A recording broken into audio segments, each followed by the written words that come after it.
Hello అండి అందరికీ. రీసెంట్‌గా జగన్మోహన్ రెడ్డి గారి మీద చేసిన మరొక అబద్ధపు ప్రచారం అయితే బద్దలు కావడం జరిగింది.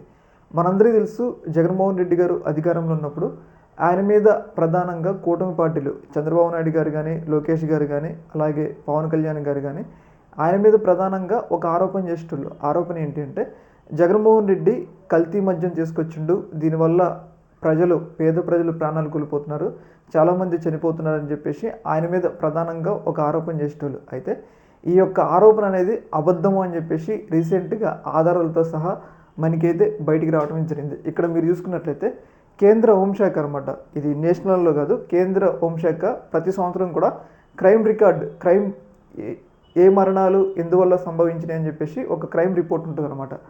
ఆ రిపోర్ట్‌లో భాగంగా ఏంటి అంటే ఆంధ్రప్రదేశ్‌లో 2023వ సంవత్సరంలో ఒక్క డెత్ కూడా కల్తీ మద్యం వల్ల సంభవించలేదు. అంటే దీన్ని బట్టి ఏంటంటే నిజంగా కల్తీ మద్యం వల్ల చనిపోకపోయినా కానీ ఒక్కటి కూడా లేదు. ఇక్కడ మీరు ఆంధ్రప్రదేశ్ చూసుకుంటే ఒక్క మరణం కూడా కల్తీ మద్యం వల్ల లేదనమాట. నిజంగా జగన్మోహన్ రెడ్డి గారి మీద చేసిన ఆరోపణ అనేది ఇది తప్పు అని చెప్పేసి ఆధారాలతో సహా నిరూపణ అయింది. ఏదేమైనా కానీ 2024 ఎన్నికల్లో జగన్మోహన్ రెడ్డి గారు ఓడిపోవడానికి ప్రధాన కారణం ఏంటి అంటే తప్పుడు ప్రచారం అని కూడా మనకైతే క్లియర్గా అర్థమవుతుంది.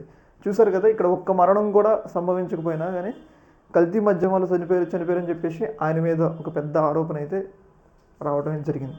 ఆయనకి ఎన్నికల్లో చాలా నష్టం కూడా జరిగింది అనుకోండి. ఈ యొక్క అంశంలో మీ యొక్క అభిప్రాయాన్ని కామెంట్ సెక్షన్లో తెలియజేయండి. ఓకే, మరి థ్యాంక్ యూ.